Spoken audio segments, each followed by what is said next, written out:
నమస్తే. మల్కాజ్గిరి లోక్సభ ఎన్నికల్లో ఈటల రాజేందర్ పోటీ విషయమై సోషల్ మీడియాలో వస్తున్న అనేక కామెంట్స్ చూస్తున్నాం. ఈటల పోటీ చేస్తే ఏంటి, మరొకరు పోటీ చేస్తే ఏంటి అన్న చర్చ జోరుగా సాగుతుంది. ఈటల పోటీ చేయాలని కొందరు స్పష్టమైన అభిప్రాయాన్ని వ్యక్తం చేస్తుండగా మరికొందరు ఈటల పోటీపై కామెంట్ చేస్తున్నటువంటి విషయాలను కూడా సోషల్ మీడియాలో చూసాము. రాజకీయాల్లో ఈటల తీరును కొందరు సమర్థిస్తుంటే మరికొందరు ఈటల మళ్ళీ పోటీనా అనేవారు కూడా ఉన్నారు. అయితే ఈటల పోటీ చేస్తే నియోజకవర్గానికి జరిగే మేలేంటి, ప్రజలకు జరిగే బెనిఫిట్ ఏంటి? ఈటల రాజేందర్ను మల్కాజ్గిరి అభ్యర్థిగా భారతీయ జనతా పార్టీ ప్రకటించింది. అయితే నిన్న మొన్న చూస్తే చాలా కామెంట్స్ ఈ నియోజకవర్గం నుంచి ఈటల రాజేందర్ పోటీ చేయాలా వద్దా అనే అంశం మీద చాలా చర్చ జరుగుతుంది. మల్కాజ్గిరి నియోజకవర్గంలో తాజాగా అంచనాల ప్రకారం 37 లక్షలకు పైగా ఓట్లు ఉన్నారు. తక్కువలో తక్కువగా 50% ఓటింగ్ జరిగినప్పటికీ ఇక్కడ 18 లక్షలకు పైగా ఓట్లు పోలయ్యే అవకాశం ఉంది. దేశంలోని కొన్ని చిన్న రాష్ట్రాల్లో ఓటర్ల సంఖ్యనే 18 లక్షల కంటే తక్కువ. ఈ నేపథ్యంలో మల్కాజ్గిరిలో ఎవరు పోటీ చేస్తే గెలుస్తారు, అందుకు ఉన్న నేపథ్యం ఏంటంటున్న అనేక విషయాలపై విశ్లేషణలు చేస్తున్నారు పలువురు.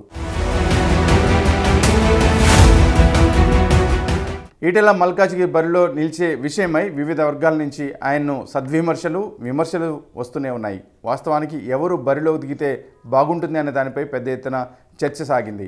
రాజేందర్ లాంటి నాయకుడు ఎన్నికల్లో నిలబడటం వల్ల పార్టీకి మైలేజ్ లభిస్తుందని ఎక్కువ మంది వాదిస్తుంటే మరికొందరు ఈటల వల్ల పార్టీకి ఏం లాభం ఏంటి అన్నటువంటి వర్షన్ కూడా వినిపించింది. కానీ ఇవన్నీ బేరీజు వేసుకున్న భారతీయ జనతా పార్టీ అధిష్టానం ఈటల రాజేందర్కి టికెట్ కేటాయించింది. దేశంలోనే అతిపెద్ద నియోజకవర్గానికి ఈటల రాజేందర్ను అభ్యర్థిగా ప్రకటించింది. వివిధ ప్రాంతాలకు చెందిన ఓటర్లు, వివిధ భాషలకు చెందిన ఓటర్లు, వివిధ వర్గాల ప్రజలు ఈ నియోజకవర్గంలో ఆవాసంగా ఉంది.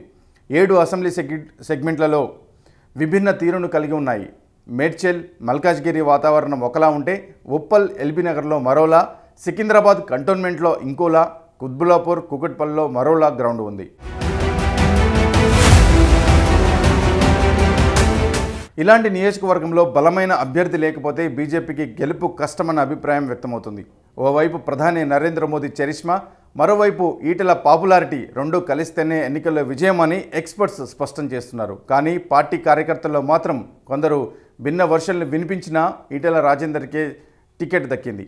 పార్టీ బలోపేతంతో పాటు వ్యక్తిగత బలంతో మాత్రమే మల్కాజ్గిరిలో జెండా ఎగురుతుందని, ముక్కు మొహం తెలియని వారికి నిలబడితే అసలుకే ఎసరవుతుందని కొందరు వాదించారు. గత అసెంబ్లీ ఎన్నికల్లో కాంగ్రెస్ పార్టీ అనూహ్య విజయంతో సిట్టింగ్ ఎంపీగా ఉన్న రేవంత్ రెడ్డి తెలంగాణ ముఖ్యమంత్రి కావడంతో ఆయన ఈ నియోజకవర్గంపై ఎక్కువ దృష్టి సారిస్తున్నారు. గత అసెంబ్లీ ఎన్నికల్లో మల్కాజ్గిరి పార్లమెంటు పరిధిలో 7 సెగ్మెంట్లలోనూ బీఆర్ఎస్ విజయం సాధించింది. ఇక్కడి నుంచి మాజీ మంత్రి మల్లారెడ్డి, ఆయన అల్లుడు మర్రి రాజశేఖర్ రెడ్డి ఎమ్మెల్యేలుగా విజయం సాధించారు. ఈసారి ఇక్కడి నుంచి ఆ పార్టీ అభ్యర్థిగా మల్లారెడ్డి తనయుడు భద్రారెడ్డి పోటీకి దిగుతున్నారు. ఇక్కడి నుంచి సీఎం రేవంత్ రెడ్డి తన సోదరుడు కొండలరెడ్డిని దింపుతారని భావిస్తున్నా ఆ విషయంపై క్లారిటీ రావడం లేదు. అయితే ఇక్కడి నుంచి కాంగ్రెస్ బలమైన అభ్యర్థిని పోటీకి దింపడం మాత్రం ఖాయం. ఇలాంటప్పుడు రేసులో ఈటల లాంటి నాయకులు ఉంటేనే ఎన్నికల్లో గెలుపు సాధ్యమవుతుందనే అభిప్రాయాన్ని మెజారిటీ ప్రజలు వ్యక్తం చేస్తున్నారు.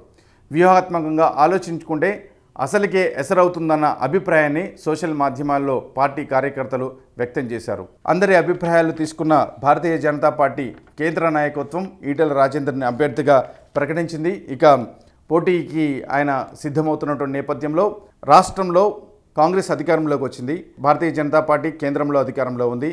ఇక బీఆర్ఎస్ ఇటు రాష్ట్రంలోనూ కేంద్రంలోనూ అధికారంలో లేదు కాబట్టి బీఆర్ఎస్కి ఓటు వేయడం వల్ల వృధా అవుతుంది అని అటు కాంగ్రెస్ నేతలు ఇటు బీజేపీ నేతలు ఇద్దరు మాట్లాడుతున్నటువంటి నేపథ్యంలో బీఆర్ఎస్కి ఓటు వేయాలి వద్దా అనే అంశంలో ప్రజలు ఇప్పటికే ఒక క్లారిటీకి వచ్చినట్లుగా కనిపిస్తుంది. పోటీ మాత్రం కాంగ్రెస్కి బీజేపీకి మధ్యన ఉండే అవకాశాలు ఉన్నాయి. ముఖ్యమంత్రి సిట్టింగ్ స్థానం కాబట్టి ఖచ్చితంగా అక్కడి నుంచి ఒక బలమైన అభ్యర్థిని కాంగ్రెస్ పార్టీ దింపే అవకాశాలు కనిపిస్తున్న నేపథ్యంలో దేశవ్యాప్తంగా ఎక్కువ స్థానాలను గెలుచుకోవాలని ఈసారి భారతీయ జనతా పార్టీ భావిస్తుంది. ముచ్చటగా మూడోసారి మోదీని ప్రధానమంత్రి చేసేందుకు అతి ఎక్కువ సీట్లు సాధించాలని భావిస్తుంది. 400కు పైగా సీట్లు సాధించాలనే లక్ష్యంతో అడుగులు వేస్తున్న నేపథ్యంలో తెలంగాణలో కూడా ఎక్కువ సీట్లను గెలుచుకోవాలనేటువంటి లక్ష్యంగా పెట్టుకున్నారు. అందుకే బలమైన అభ్యర్థిని ఈటల రాజేందర్ని మల్కాజ్గిరి నుంచి బరిలోకి దింపారు.